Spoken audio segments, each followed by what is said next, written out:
Okay, team, since we're still looking into fraud in multiple elections across the country, there are very real legal challenges making their way through the courts, and there are a whole lot of sworn affidavits piling up from people saying that there has been at least widespread irregularities, if not widespread intentional voter fraud. Let's jump into this with our friend Jack Posobiec, also known as Poso to his friends. He is a correspondent for One America News Network.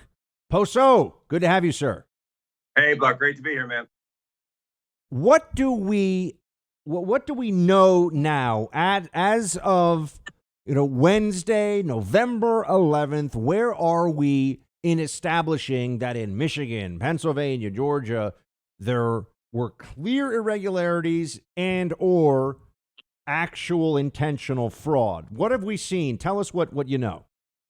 Well, I think the two big lines of this are, as you just stated, we do have the affidavits that are out there, hundreds of affidavits in some of these cases from Nevada to Michigan to Wisconsin to Pennsylvania, all of which deal with irregularities, and specifically in the city of Philadelphia, where I was on election day and thereafter, the specific prevention of meaningful election observers, both inside the polls and inside the canvass center. Now, the canvass center, that's what it's called. That's the official term for where the ballots are being counted. So when you hear someone say canvass these days, what it means is the actual counting of the ballots. So the canvass center, election observers were at first prevented from actually being within eyesight of the ballots, right? They were forced to stand behind a low fence that was set up, and they were almost 100 feet away from these ballots. They had to bring out binoculars at one point. That's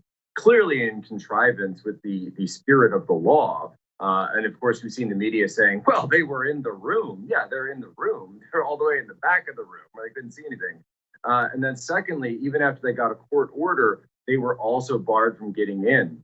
Just yesterday, when a few people showed up to even observe the ballots, observe the canvass situation going on in the convention center in Pennsylvania and Philly, they found a list, and then one poll worker actually, kind of surreptitiously took a photo of this list. So the way it works is when you go in, there's a credentialing table. So on the credentialing table, they saw a list, and it was upside down. They took a photo of it real quick out of their pocket that had all Republican names on it of people that said, do not admit, no entry. And this person's name was on it. I haven't been given clearance to say their name, but it is one of the names on the list. So I guess you could figure that out by elimination. One of them was even Corey Lewandowski, the former campaign manager of President Trump, that were not to be allowed in. And of course, having independent, or as we could even say, opposition election observers is very part and parcel in terms of the election code in just about every state in the country. So that's all one track of things, right? The other track is going through and auditing these ballots. Now, in so many of these states where there are discrepancies, we know that there have been cases where people were mailed duplicate ballots. My own brother in Philadelphia was mailed 2 ballots. Now, he's an honest guy, so he brought them in and he turned them both over. But I don't know that everybody in the city of Philadelphia did that. You know what I'm saying? Then we also see numbers where people have cross-referenced the mail-in ballot information, which of course is public, with the national change of address form. So people who may have filed a change of address form moved to a different state and yet then somehow also requested an absentee ballot for the state that they were previously residing in. Now, some states allow this, some states don't. That's going to be a process that they have to go through. And the Trump campaign, the Republican Party, will have to make that part of the system that they go after. They have to make it part of their brief when they're talking about whether or not they're going to disqualify these. One of the biggest things so that's one that also gets you into where these issues of whether or not people who have deceased relatives are suddenly seeing that their deceased relatives have gotten up and decided to vote. So all of these things combined, the question then comes down to those margins, those vote margins in the key states. In Arizona, it's under 15,000 margin. In Pennsylvania, it's about 45,000, very similar to the margin that Trump had with Hillary, actually. In Michigan, it's pretty high, but in Wisconsin, it's only about 20,000. So these are the and in Georgia, I think it's about 10,000. So these are the margins that anyone who's going up to talking about disqualifying these ballots, talking about going through them and figuring out which ones were filed lawfully and which ones were filed with problems, that's the challenge ahead for anyone on, shall we say, Team Trump. And one of the things they actually have in their favor right now is the rejection percentage rate.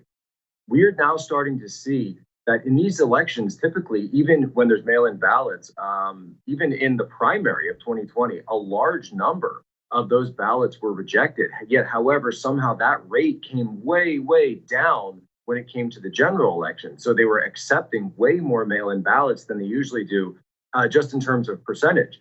And I'm not talking about aggregate numbers here. So the question then becomes, is the reason that they were accepting them because they were accepting ones that normally would have been rejected if you were following the proper procedures? Speaking to Jack Posobiec, he's a correspondent for One America News Network. Jack, what are your expectations in the days ahead about what we may find, and also how this process will play out in states like Georgia, Pennsylvania, Wisconsin, where the margin is, for a state of that size, with the millions of votes cast in those different states, the margin is razor thin. It's a razor thin margin. That's right. And that's why I do think that the Trump campaign has every right and should fight to make sure that these votes are audited. Keep in mind, this is the first time we've ever done a national election with this amount of mail-in ballots before.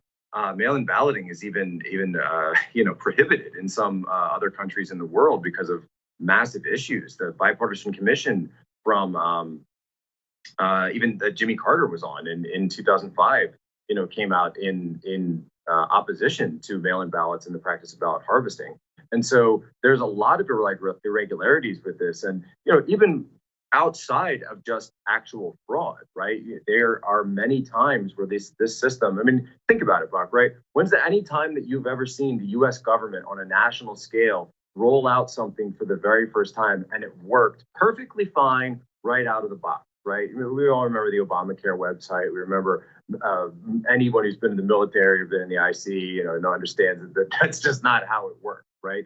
And so I think it's silly for anyone to say, well, of course, it had to have worked fine. Well, because why? Because we said so, right? No, that's just not a reasonable thing to say. So I do think they should fight for transparency, for openness, for a full audit of everything that's happened. Georgia is moving to a hand count. They're also moving to do an audit. And I think that the American people absolutely deserve that, right? And so that being said, the Trump campaign has a tough road to hoe, right? It's not exactly an easy thing calling for this massive audit, and it's never been done at this scale. Plus, these states, we don't have systems in place. We do not have systems in place to accurately track these ballots. We don't have anything like a federal voter database or any of those types of things. This is very hodgepodge. A lot of this is done in contrivance, really, of the HAVA Act, Help America Vote Act from 2002. And so we just don't have a very good system in the United States for the handling of our elections. We never really have, and you can certainly ask questions as to why that is. But this time, that system is really failing us because we've decided to put so much stress on it in a way that we never have before. Speaking of Jack Posobiec of One America News Network, Jack, do you think you're at one of the places that is talked about as part of the expanding conservative voice and footprint in the media, but just in general terms, do you think we're reaching an inflection point here as well with the shift to platforms like Parler and Rumble? Rumble being a YouTube. I mean, I'm on both of those platforms. I know you're on these different platforms.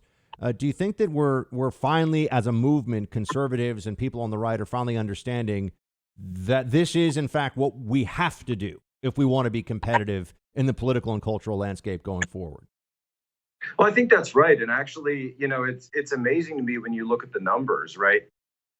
We know that 71 million people voted for Donald Trump, right? That's an empiric number that we can look at. This is a guy who was smeared, lied about, impeached on false pretenses, investigated on false pretenses by a mainstream media for probably 5 years straight.